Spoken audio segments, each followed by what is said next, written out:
इस वीडियो में हम बात करेंगे मुंह से बदबू आने पे। इसमें सबसे पहले है जी मांसखोरा, दांतों का गंदा होना, मसूड़ों में पीप पड़ना, उसके अलावा मैदे की खराबी, बदहजमी, गैस, एसिडिटी, उसके अलावा फेफड़ों के जख्म या फिर रेहम के जख्म भी मुंह की बदबू का सबब बनते हैं। मांसखोरे के लिए मैं आपको बताऊंगा, सबसे पहले आपने 5 चीजें लेनी है। उसमें छिलका अनार, फूल अनार, माजू सब्ज, फटकरी सफेद और सांगजरा।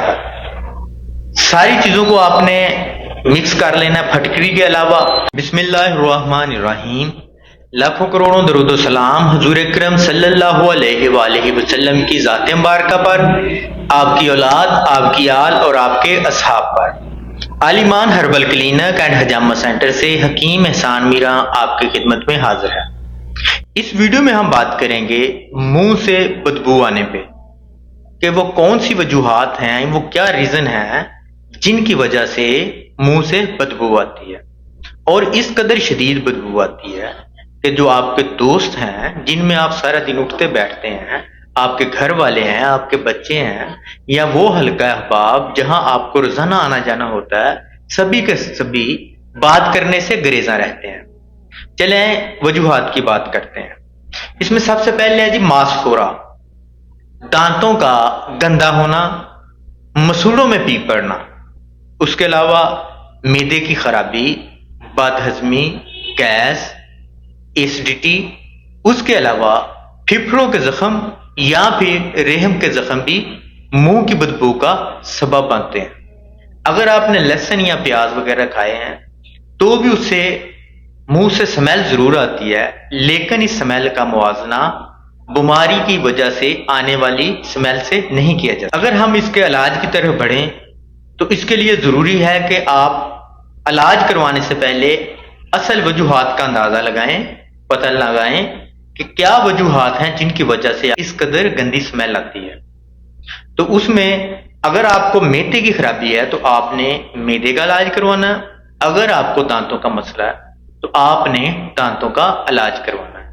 अगर आपको फेफड़ों में जख्म है तो डेफिनेटली उनका इलाज करवाना होगा, तभी आपके मुंह से जो स्मेल आ रही है वो खत्म हो सकती है। अगर रेहम का इशू है, रेहम इन्फेक्शन है, तो उसके लिए भी जरूरी है कि उस इन्फेक्शन का इलाज करवाया जाए। मैं आपको 2 नुस्खे बताऊंगा, एक दांतों के मुतल्लिक और दूसरा नुस्खा मैं आपको बताऊंगा मैदे के मुतल्लिक। आप दोस्त नोट फरमा लें। मांसखोरे के लिए मैं आपको बताऊंगा, सबसे पहले आपने 5 चीजें लेनी है। उसमें छिलका अनार, फूल अनार, माजू सब्ज, फटकरी सफेद और सांगजरा। सारी चीजों को आपने मिक्स कर लेना है। फटकरी के अलावा फटकरी को आपने अलहदा रख लेना है, बाकी सब चीजों को आपने बारीक पीस लेना है और फटकरी को बाद में छिल करके बारीक पीस के इसमें ऐड कर लेना है। ये आपका मांसखोरे का एक बेहतरीन किस्म का मंजन तैयार है। आपने इसको अपने पास महफूज कर लेना है। सुबह और शाम, सुबह नमाज के वक्त आपने नमाज पढ़ के इसको इस्तेमाल करना है। अपने फिंगर के साथ दांतों में अच्छी तरह मलना है और मुंह को ढीला छोड़ देना है। जितना पानी निकलता है निकलता रहे। उसके बाद आपने इसको 20 से 25 मिनट के लिए लगा रहने देना। फिर आपने नीम गर्म पानी से गरारे कर लेने हैं और उसके बाद आप जब चाहें खाना खा सकते हैं। अगर आपको हाजमे का इशू है तो सिर्फ 3 चीजें लें, इंशाअल्लाह अज़ीज सिर्फ 3 चीजें आपके मैदे को मुकम्मल तौर पर जो गैस बनती है उससे भी पाक करेंगे और मैदे की खराबी की वजह से जो आपके मुंह से स्मेल आती है उसको भी खत्म करेंगे। सबसे पहले आपने लेना है नौशादर, फिलफिल दराज, इलायची खुर्द ले लें। तीनों चीजें आपने बराबर वजन लेनी है और इनको बारीक पीस के महफूज कर लेना। एक एक माशा बाद अज़ तमाम आपने इसको खाना है।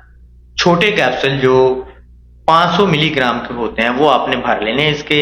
एक सुबह खाने के बाद, एक दोपहर को खाने के बाद और एक रात को खाने के बाद हमरा अरक रोजबान या अरक सौंफ के। तो इंशाअल्लाह अज़ीज आपको जो मैदे का इशू है वो भी खत्म हो जाएगा और अगर आप मंजन इस्तेमाल करेंगे मांसखोरे की तो वो भी 100% رزلٹ ملے گا۔ اس کے علاوہ اگر آپ چاہتے ہیں کہ آپ اپنی مکمل تشخیص کروائیں تو آپ ہمارے کلینک پہ آئیں، Aal Iman herbal clinic and Hijama centre, Nathu Wala road, اڈا پنواں پہ آپ تشریف لائیں، نبض دکھائیں، اپنی مکمل تشخیص کروائیں اور میڈیسن حاصل کریں۔ اس کے علاوہ اگر آپ یہ میڈیسن خود نہیں بنا سکتے کسی بھی مجبوری کی وجہ سے، تو آپ یہ میڈیسن ہم سے اپنے گھر پہ بھی منگوا سکتے ہیں۔ اسکرین پر دیے گئے نمبر پہ آپ رابطہ کریں، اسی پہ ہمارا واٹس ایپ نمبر ہے، آپ اس پہ بھی ہم سے رابطہ کر سکتے ہیں، ویسے بھی کال کر سکتے ہیں، اور جو میڈیسن ہے وہ بذریعہ پارسل بھی ہم سے منگوا سکتے ہیں۔ اگر آپ کو میری ویڈیو پسند آئے تو میرے چینل کو ضرور سبسکرائب کریں، اور جو دوست اس مرض میں مبتلا ہیں ان تک یہ ویڈیو ضرور شیئر کریں تاکہ ان کو فائدہ پہنچے۔ اب تک کے لیے اتنا ہی، اللہ حافظ۔